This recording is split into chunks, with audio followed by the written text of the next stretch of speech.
네, 안녕하세요. 여러분의 귀, 코, 목의 궁금증을 해결해드리는 닥터 초이 지안 이비인후과 원장 최혁기라고 합니다. 네, 실록의 계절 5월입니다. 네, 5월도 멋진 추억과 행복한 시간들로 가득 채워지시길 바랍니다. 네, 오늘은요, 항생제에 대한 얘기를 좀 해드릴까 합니다. 항생제에 대해서 여러분의 궁금증이 좀 해결되셨으면 해서 몇 가지 간추려 보았습니다. 네, 첫 번째, 항생제가 너무 독해서 하루에 한 번만 먹는다. 네, 어떻게 생각하세요? 네, 3일 받아서 보통 항생제가 너무 독해 보여서 3번 먹을 걸 하루에 한 번 먹는 어르신들이 가끔 있습니다.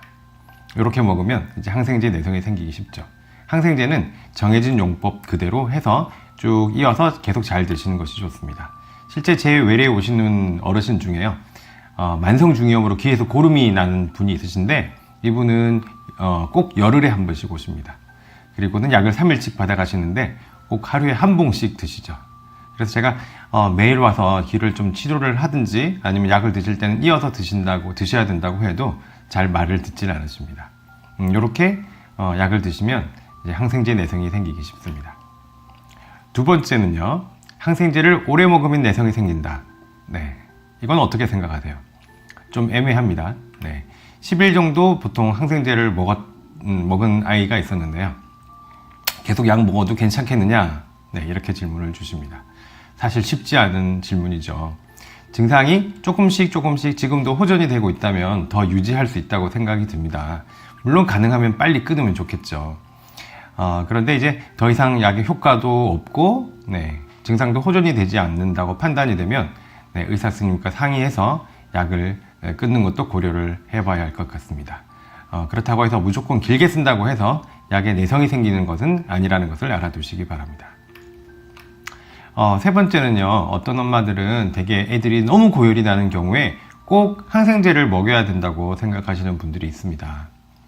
항생제는 대개 세균 감염, 누런 콧물이나 가래 이런 것이 있을 때 이제 먹이는 것이 좋습니다.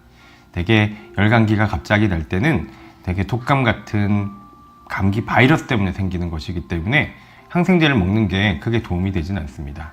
너무 열 때문에 고생을 하다가 항생제를 먹고 증상이 호전된 경험이 있으면 보통 이렇게 항생제를 먹이시려는 엄마들이 있는 것 같습니다.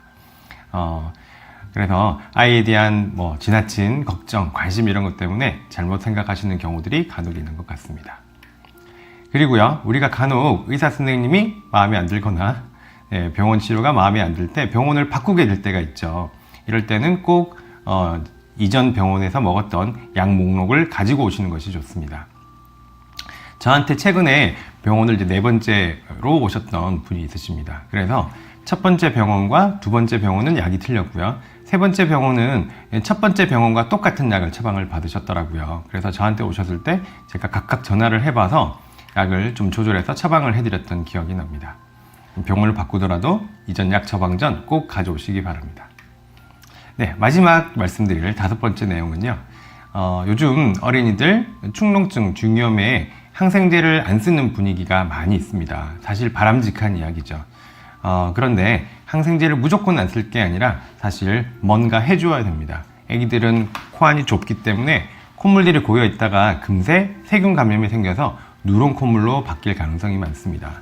애기들은 코안이 좀 좁거든요. 이 안에 비중격, 이 합의갑계 이런 콧살들이 두툼하기 때문에 콧물들이 잘 이동하지 않고 고여 있는 경우가 많습니다.